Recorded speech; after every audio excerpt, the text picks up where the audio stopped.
Abra aí sua Bíblia no livro de Eclesiastes, no capítulo 9. Amém? A partir do versículo 1 até o versículo 10, diz assim: dediquei o coração a refletir a respeito de tudo isso e cheguei à conclusão de que os justos e os sábios e o que eles fazem estão nas mãos de Deus. Se é amor ou se é ódio, ninguém sabe o que os aguarda. Tudo acontece igualmente a todos, ao justo e ao ímpio, ao bom e ao mau, ao puro e ao impuro, ao que oferece sacrifício e ao que não os oferece, ao bom e ao pecador, ao que faz juramentos e ao que não faz. Este é o mal que há em tudo o que se faz debaixo do sol. O mesmo acontece a todos. Além disso, o coração dos homens está cheio de maldade e de insensatez durante toda a vida. No final, eles se juntarão aos mortos. Há esperança para todos os que estão entre os vivos, porque melhor é o cão vivo do que o leão morto. Pois os vivos sabem que morrerão, mas os mortos não sabem de nada. Não haverá recompensa para eles e não se tem mais lembrança deles. O amor, o ódio e a inveja deles já desapareceram. Nunca mais terão parte alguma no que se faz debaixo do sol. Vai e come com alegria o teu pão e bebe o teu vinho com coração contente, pois há muito tempo Deus se agradou do que tu fazes. Sejam as tuas vestes sempre bem cuidadas e nunca falte o óleo sobre a tua cabeça. Desfruta a vida com a mulher que amas todos os dias desta vida de ilusão que Deus te deu debaixo do sol. Sim, em todos os dias da tua vida de ilusão, porque essa é a tua recompensa nesta vida, pelo trabalho que fazes debaixo do sol. Tudo quanto te vier à mão para fazer, faze-o com todas as tuas forças, porque na sepultura para onde vais não há trabalho, nem projeto, nem conhecimento, nem sabedoria. Vamos orar? Pai, nós louvamos o teu santo nome pela tua palavra, que nessa noite o Senhor possa falar aos nossos corações, fazer com que a tua palavra penetre profundamente e transforme as nossas vidas. Nós pedimos em nome de Jesus. Amém. Quase sempre eu começo as mensagens aqui com história, né? Vou trazer uma história chamada A Verdadeira Paz. Diz assim: certa vez um rei encomendou a 2 famosos pintores um quadro cuja temática fosse a paz. Além de garantir que iria comprar os 2 quadros, o rei anunciou que daria um extra para o artista que melhor retratasse a paz. No tempo marcado, eles trouxeram suas pinturas. O primeiro retratava um lago sereno, espelhado por altas montanhas, à sua volta, em cima por um céu azul com nuvens brancas como algodão. Todos os que viram este quadro acharam que ele era um perfeito retrato da paz. O outro quadro também tinha montanhas, mas eram escarpadas. O céu ameaçador derramava chuva e relâmpagos. Da encosta da montanha caía uma cachoeira espumante. Não parecia nada pacífico, mas o rei, experimentado nas artes, olhou com bastante cuidado e viu ao lado da cachoeira um pequeno ninho numa fenda da rocha. Mamãe pássaro e seu filhote repousando em segurança. O rei escolheu a segunda tela, a segunda pintura. Por quê? Porque paz, explicou o rei, não significa estar num lugar onde não há barulho ou problemas. Paz é um estado de espírito, é a capacidade de estar no meio disso tudo e ainda manter a calma no coração. A pessoa que dedica a olhar a vida e a enxergar a vida a partir da perspectiva dos problemas, essa pessoa vai ter dificuldade de ter paz. Porque ela sempre vai olhar e sempre vai encontrar problemas, e não só vários problemas, porque os problemas sempre estão lá, sempre a gente encontra os problemas. Então, para um crente encontrar paz na sua vida, ele precisa não olhar da perspectiva dos problemas, mas da perspectiva de Deus.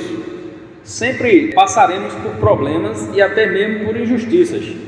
Porém, só em Deus a gente encontra paz, satisfação e esperança.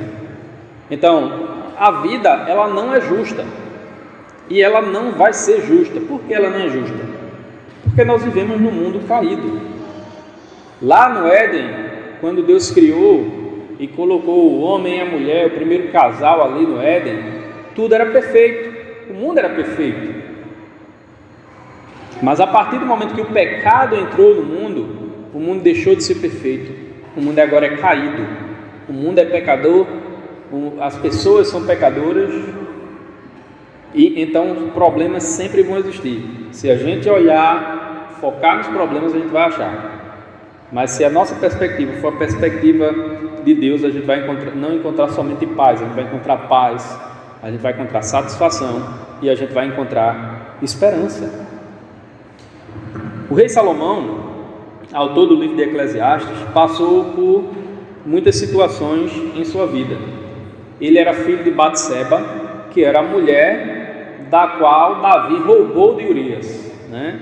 A gente conhece a história lá, que Davi roubou Batseba lá de Urias. Mas ainda assim, aquele filho de Davi com Batseba foi a pessoa que Deus escolheu para ser o rei de Israel depois da morte de Davi.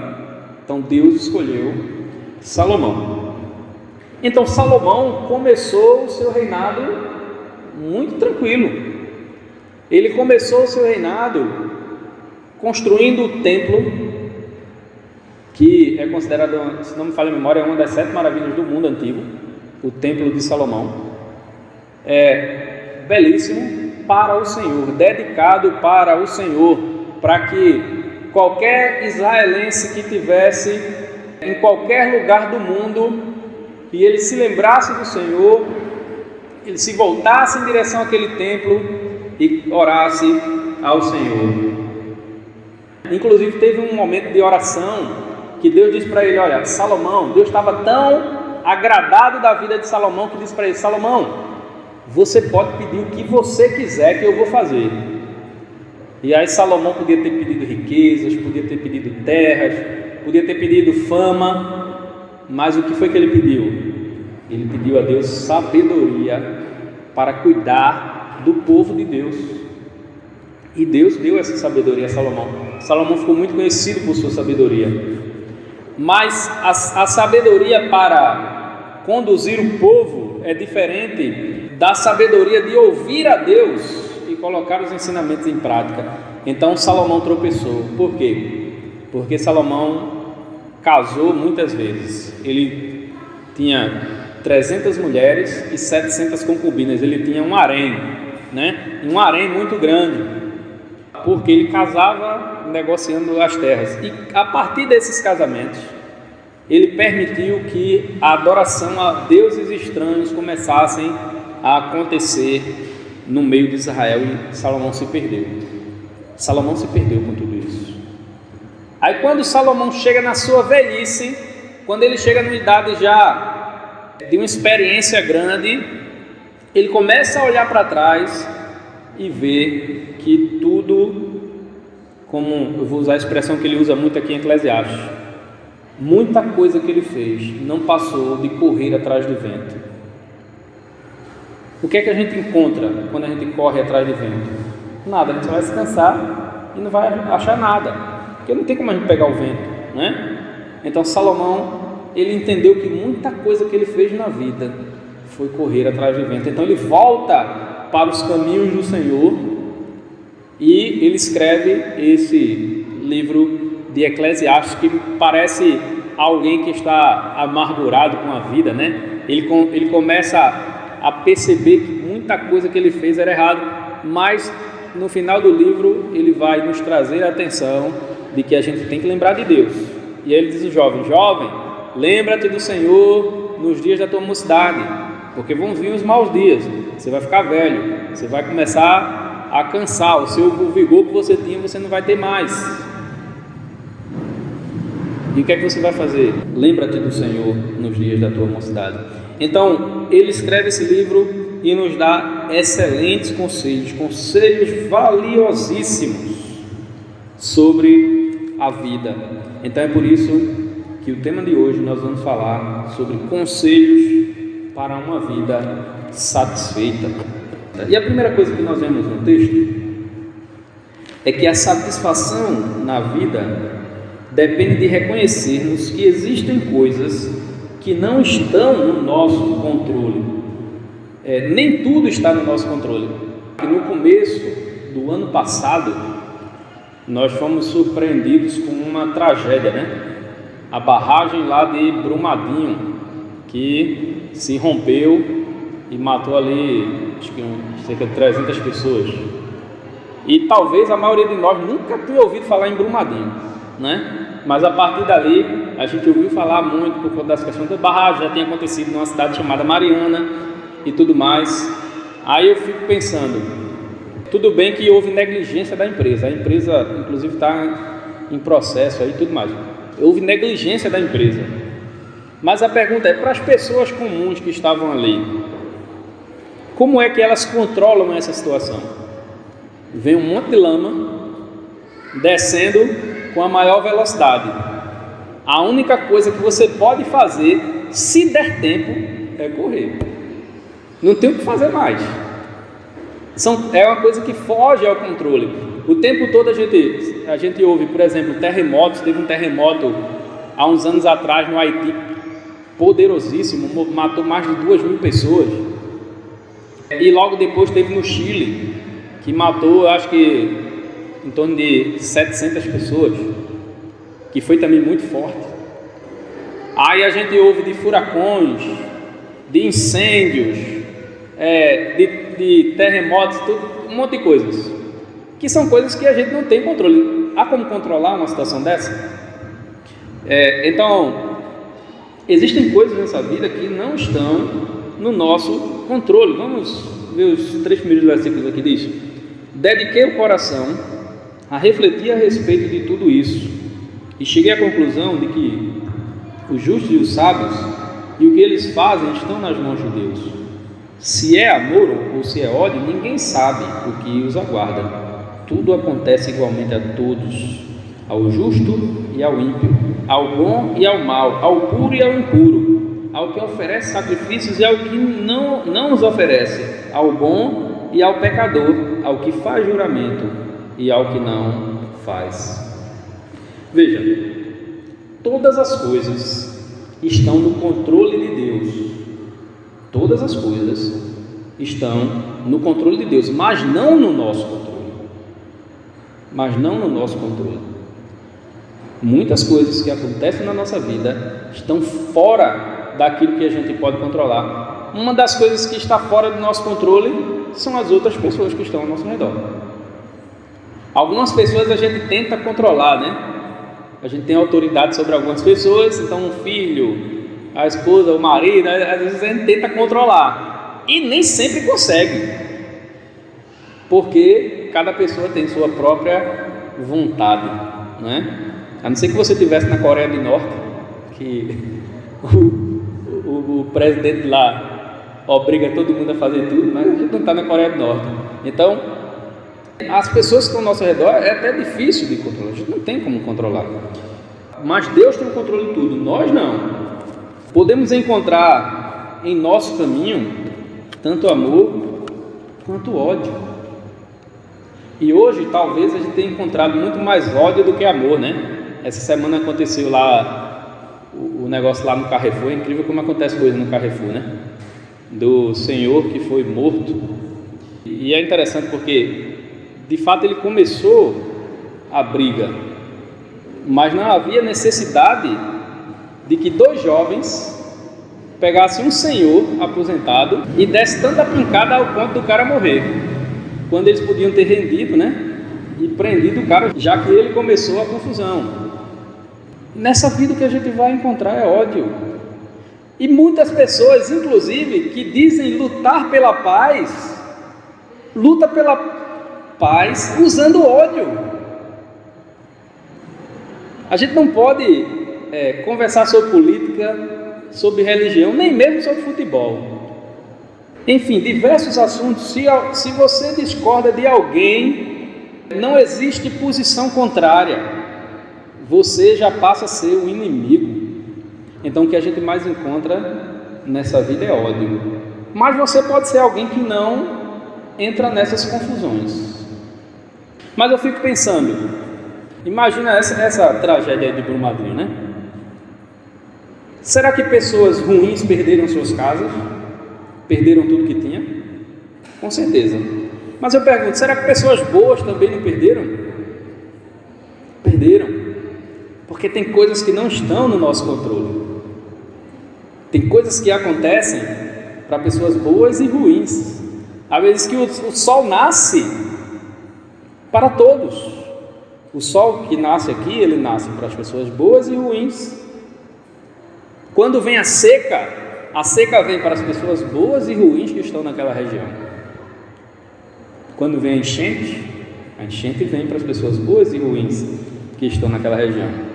Então não importa se você é bom ou mau, pois o mundo não é justo.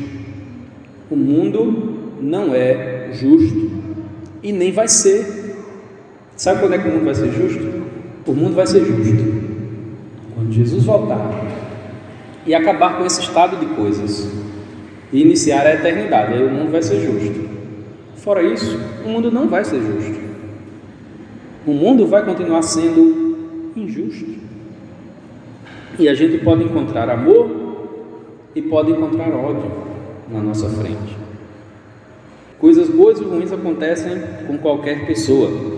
Coisas ruins acontecem com pessoas boas pelo fato justamente de fazermos parte de um mundo caído. Muitas pessoas nas Escrituras fizeram essa pergunta. No Salmo 73, Asaf diz assim: meus pés quase se desviaram, porque eu olhei e vi o ímpio, aquele que está distante de Deus, adorando outros deuses, nem liga para Deus, ele está prosperando. Agora o justo, que leva o seu sacrifício a Deus, adora a Deus, presta um culto a Deus, ele está sendo escravizado. Como é que isso acontece?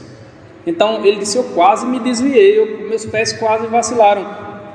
E aí Deus fala com ele, Deus diz assim: olha o fim do justo e olha o fim do ímpio. O justo, ele vai ter a salvação como prêmio. O ímpio vai ter a condenação eterna como prêmio. Então não é nessa vida que a gente espera o nosso ganho, a nossa paga, o pagamento, né, pelo nosso bem servir a Deus, se assim a gente pode dizer. Porque o mundo é caído e o mundo é injusto e vai continuar sendo injusto. O ser humano, e outra coisa, o ser humano de forma geral, ele é mau. O ser humano não é bom. Existiu um momento na história, depois da Idade Média, veio a Reforma Protestante, que mudou um pouco o retrato da Europa. E depois que passou as guerras por conta da Reforma Protestante, veio um período da Revolução Industrial, onde os países começaram a criar indústrias. Essas indústrias começaram a produzir bens de consumo, porque imagina, por exemplo, as roupas que a gente tem hoje. Não existiam fábricas de roupa, eram pequenos fabricos de artesãos que não dá conta de fazer um monte, né, para vender. Então quando vem as fábricas produzem as coisas de forma... Então a Europa começou a ficar rica, começou a ficar muito rica, e a prosperidade da Europa era fantástica. Pouca pobreza, um mínimo de pessoas analfabetas. A maioria na Idade Média era quase todo mundo analfabeto. Agora não, agora as pessoas frequentam escola, depois universidade, enfim, estava tudo prosperando. E surgiu alguns grupos de humanistas que entendiam que as sociedades fora da Europa, elas eram pobres porque faltava educação. Educação era tudo. Por quê? Porque a Europa era educada. Só que passa-se alguns anos e vem lá o começo do século XX, 1900, 1901, 1902. Então, começo lá do século XX, estoura a primeira grande guerra mundial. Antigamente existiram muitas guerras, mas nada foi como a primeira e muito menos como a segunda grande guerra mundial. Aonde mesmo aconteceu essas duas guerras mundiais?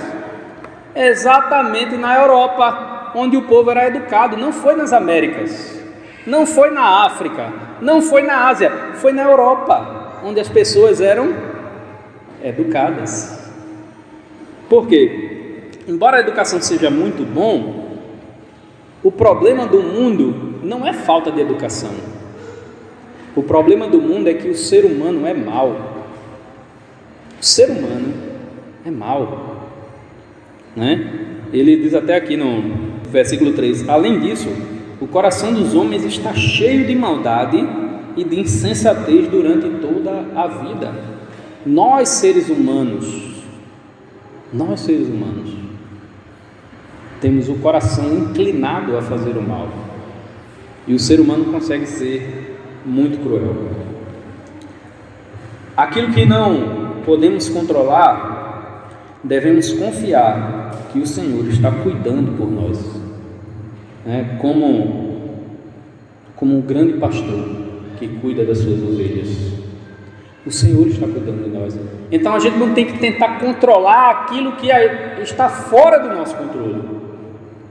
E talvez seja isso o que mais tem trazido problemas dessas doenças modernas: depressão, ansiedade, síndrome do pânico. Tudo tem a ver com o fato de a gente querer controlar coisas que não estão sob o nosso controle. E o que não está sob o nosso controle, nós precisamos entender que Deus está no controle. Deus está no controle. E confiar que Ele vai nos direcionar para o melhor lugar. Segunda coisa, além de temos que entender que não temos o controle de tudo, satisfação na vida depende de encarar o fato de que um dia ela acabará. Um dia a vida acaba. Isso parece óbvio, né? Isso parece óbvio. Versículos 4 a 6. Há esperança para todos os que estão entre os vivos, porque melhor é o cão vivo do que o leão morto. Pois os vivos sabem que morrerão, mas os mortos não sabem de nada. Não haverá recompensa para eles, e não se tem mais lembrança deles. O amor, o ódio e a inveja deles já desapareceram. Nunca mais terão parte alguma no que se faz debaixo do sol. Então a morte chegará, né? Para todos. Todo mundo vai um dia experimentar a morte, a não ser que Jesus volte e no dia que Ele volte você ainda esteja vivo, né? Mas fora essas pequenas exceções, todo mundo está destinado a morrer. Uma hora vai chegar a nossa vez. Tem até um missionário que ele fazia algumas coisas de humor, e ele fez uma música. Como é que dizia a música? Era A Gente Chega Lá, né? Ele dizia: a gente chega lá dentro do cemitério, a gente chega lá dentro da sepultura, a gente chega lá, a verdade é dura, mas tua sepultura um dia vai chegar. E a música dele era falando isso: um dia vai chegar. E era bem engraçado essa canção. Ele falava de um assunto pesado, que era uma morte, com muito humor. Mas nós ainda estamos vivos, ainda não chegou, ainda estamos aqui. Então, enquanto estamos vivos, temos esperança que as coisas ao nosso redor mudem. A gente quer ver as coisas mudarem.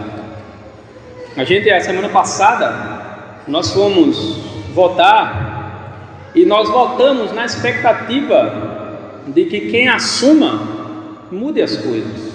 Quando nós voltamos há 2 anos atrás, nós tínhamos a expectativa de que o novo presidente mudaria as coisas. Algumas pessoas já se decepcionaram, outros continuam firmes lá, acreditando. Mas no final das contas também ninguém esperava um ano de pandemia no meio do caminho. Mas a nossa expectativa é que as coisas mudem. Mas a gente quer que mude também na nossa casa. A gente quer que mude inclusive na nossa vida. Nós sabemos que tem umas coisas que precisam que sejam mudadas. Então, enquanto a gente tiver vida, a gente ainda tem esperança de que as coisas mudem. Agora, é importante saber o seguinte: Salomão aqui, quando ele diz assim, versículo 5: pois os vivos sabem que morrerão, mas os mortos não sabem de nada. Não haverá recompensa para eles e não se tem mais lembrança deles. Salomão aqui não está falando de eternidade, certo? Quando ele diz que não tem esperança para os mortos, não é que morreu, acabou, porque ele não está falando de eternidade, ele está falando da nossa vida. Então, para ele aqui, a morte é o fim da vida, só isso, tá certo? Ele não está pensando aqui se você vai ter a salvação, se você não vai ter a salvação. Ele está observando a vida é assim. Na vida as coisas acontecem para pessoas boas, para pessoas ruins. Então, enquanto tem vida, tem esperança. Mas morreu, você não tem mais o que esperar. Morreu, está morto, não tem mais o que esperar. Então, uma pessoa quando morre, ele não tem mais essa relação social. O amor que ele dedica às pessoas vai fazer falta por um tempo, mas depois vai ser esquecido, né? Se a gente pensar em pessoas que fazem tempo que morreu, às vezes a gente precisa de ser lembrado, né, para poder pensar naquela pessoa. Tem alguma coisa, mas a gente normalmente no dia a dia não pensa. Sei lá, um avô, uma avó que cuidava muito bem da gente e a gente lembra com carinho, mas faz tanto tempo que ele se foi que a gente precisa de um estímulo para poder lembrar, né? De um estímulo para poder lembrar, porque na medida que o tempo passa, vai se esquecendo que os mortos não têm mais vida social. Então a época das coisas mudarem é agora. A gente ainda está vivo. Depois que a gente morrer, as coisas não mudam mais. Então por isso, quando nós pregamos que precisamos aceitar a Jesus como Salvador, nós aceitamos a Jesus porque essa é a hora, a gente está vivo. Na doutrina romana tem uma doutrina chamada de purgatório, onde determinadas pessoas vão para o purgatório ali para passar alguns anos pagando pecados para poder ir para o céu. Biblicamente falando, a gente não encontra essa doutrina, não existe doutrina do purgatório. Então a gente tem que tomar a decisão enquanto a gente está vivo. As coisas só mudam enquanto a gente está vivo. A vida não somente tem um fim, mas também ela acaba bem rápido. Como o lírio aí, né? O lírio que o vento sopra. A Bíblia diz que a vida é como um sopro. Ela aparece por um pouco, mas logo se dissipa. A vida é rápida. Não importa para quem seja, a vida é muito rápida. Talvez aquelas pessoas que vivem muito afastadas da cidade, talvez o tempo delas, elas pensem no tempo um pouquinho mais devagar, mas ainda assim, quando você olha para trás, passou rápido. Eu vejo muito isso quando eu vou fazer casamento. Geralmente eu sou chamado para fazer casamento das pessoas que faziam parte da igreja desde pequena. Aí quando chama para fazer um casamento, aí eu digo, eita, eu vi praticamente esse menino nascer, essa menina nascer, e agora eu estou fazendo o casamento delas. Então a gente percebe, começa a perceber que o tempo está passando e passa muito rápido. Então o rei Salomão aqui, em todo o livro de Eclesiastes, ele diz, olha, goza o fruto do teu trabalho, porque a vida passa rápido. Não adianta você juntar fortunas, porque você morre e você não vai aproveitar nada. Tem a história de uma mulher americana, não lembro o nome dela, que ela era bilionária. a mulher tinha muito dinheiro. E aí o filho dela teve um acidente que ele precisava ir imediatamente para o hospital, senão ele perderia a perna. Sabe o que a mulher fez? Saiu procurando um hospital público. Nos Estados Unidos não é feito aqui, né? O hospital público é um problema. Então ela saiu procurando lugar onde o filho dela pudesse ser atendido de graça. Resultado, perdeu a perna, porque ela era bilionária, mas não queria gastar com a saúde do filho. E aí morre. Para quem fica o dinheiro? Para a família brigar, né? Trocar tapa, entrar na justiça, bloquear os bens, não sei o que, aquela agonia todinha que a gente vê. É para isso que serve. Então, Salomão diz aqui, olha, aproveita.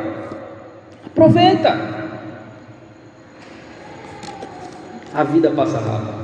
Última coisa, satisfação na vida é contentar-se com tudo o que Deus nos dá. E aí a gente encontra a satisfação de verdade.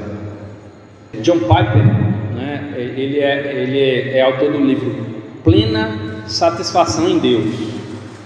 E esse livro fala justamente sobre essa satisfação. Ele diz aí o seguinte: Deus é mais glorificado em nós quando estamos mais satisfeitos nele. Sabe o que quer dizer isso?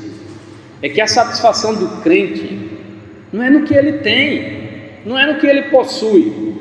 A satisfação do crente é em Deus. Só que nós invertemos. Se eu vejo pessoas tendo coisas e eu não tenho essas coisas, eu começo a ficar insatisfeito por não ter coisas, e a minha satisfação passa a ser nas coisas. Ora, é Deus quem permite a gente de repente ter muito ou ter pouco. E tendo muito ou tendo pouco, a nossa satisfação tem que ser em Deus. Foi o que o apóstolo Paulo disse. Agora, isso é aprendido durante a vida. Paulo disse, olha, aprendi a ser contente. Aprendi a ser contente tendo muito, aprendi a ser contente tendo pouco. Agora eu posso dizer, tudo posso naquele que me fortalece. Ele podia qualquer coisa em Cristo. Ele podia viver na miséria, ele podia viver na fartura, porque a satisfação dele não estava nem no muito, nem no pouco. A satisfação dele estava em Cristo. Versículo 7 diz, vai e come com alegria o teu pão e bebe o teu vinho com coração contente, pois há muito tempo Deus se agradou do que tu fazes. Sejam as tuas vestes sempre bem cuidadas, e nunca falte o óleo sobre a tua cabeça. Desfruta a vida com a mulher que amas, todos os dias desta vida de ilusão que Deus te deu debaixo do sol. Sim, em todos os dias da tua vida de ilusão, porque essa é a tua recompensa nesta vida, pelo trabalho que fizeste debaixo do sol. Tudo quanto te vier à mão para fazer, faze-o com todas as tuas forças, porque na sepultura para onde vais não há trabalho, nem projeto, nem conhecimento, nem sabedoria. Devemos estar satisfeitos, desfrutando de tudo que Deus nos dá. Primeiro, desfrutando da provisão diária que o Senhor nos dá. A Bíblia diz assim, eu nunca vi um justo desamparado, nem a sua descendência a mendigar o pão. O Senhor é o que provê as nossas necessidades. Alguns de nós aqui vão ter no café da manhã uma mesa mais farta. Outros de nós aqui vão ter no café da manhã uma mesa mais simples. Mas essa é a provisão de Deus. E nós devemos estar satisfeitos com a provisão de Deus, porque é Deus quem cuida. Senão a gente vai fazer feito o povo de Israel no deserto. Deus havia providenciado o maná. 2 milhões de pessoas vagando no deserto onde não tinha comida nenhuma. Deus providencia o maná.